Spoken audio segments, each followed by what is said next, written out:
Bwana Yesu asifiwe. Mpendwa mwana wa Mungu, popote pale ulipo, ninakusalimu katika jina la Bwana na Mwokozi wetu Yesu Kristo. Ni asubuhi nyingine tena, leo ikiwa ni safari yetu ya Kwaresma. Tumeianza rasmi sasa na kuombea neema ya Mungu iwe pamoja na wewe katika safari hii. Roho wa Bwana kutie nguvu na kupe mafunuo mazuri kabisa ya jinsi gani ya kuenenda katika majira haya ya Kwaresma, kulingana na kile ambacho tunaendelea kujifunza na kwa yale ambayo tutaendelea kujifunza kadri ambavyo tunazidi kusonga mbele.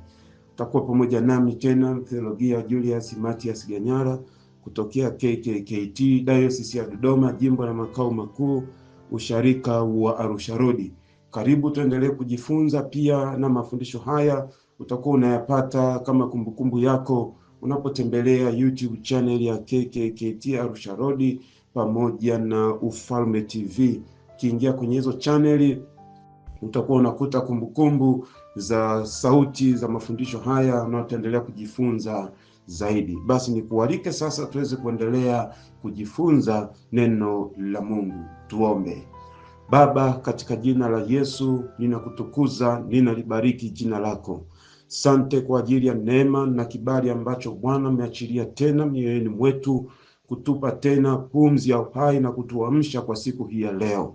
Sante kwa ajili ya kila mmoja uliyemwamsha katika uzima na afya wa mwili na roho pia. Ninakushukuru Mungu hata kwa ajili ya wengine ambao wameamka wakiwa na udhaifu wa miili yao, lakini bado Mungu ameendelea kuweka tumaini lao kwako mbele zako e Bwana. Ninawategemeza mikononi mwako Mungu wa rehema na neema, nikiamini katika nguvu, uweza na mamlaka ya uponyaji iliyoko kwako Mungu mtakatifu. Ninaomba Bwana ukanene mema katika afya za miili yao, ili wapate kusimama tena na kutengemaa tena, waweze kuendelea na majukumu yao ya kila siku. Mfalme wa amani, Mungu mwenye nguvu, ninamweka kila mmoja mikononi mwako sana wakati huo Bwana, wanapoelekea katika shughuli na majukumu yao mbalimbali. Neema yako isiwapungukie, uso wako na nguvu zako Bwana ziende pamoja nao, kama vile ambavyo ulitembea na Musa ukamwongoza vyema kwa ajili ya kuweza kufanya jukumu la kuwaongoza vyema wana wa Israeli. Ndivyo Mungu ninavyoomba nguvu hiyo, uwepo wako Bwana uende na watu wako mahali popote ambapo wanatazamwa kama nuru ya Kristo, basi wakapate kuangaza vyema na wakapate kuonesha matendo yaliyo mazuri, watu wakapate kutambua ya kujua ya kwamba hawa ni wana wa Mungu katikati ya nuru, giza likapate kuondoka.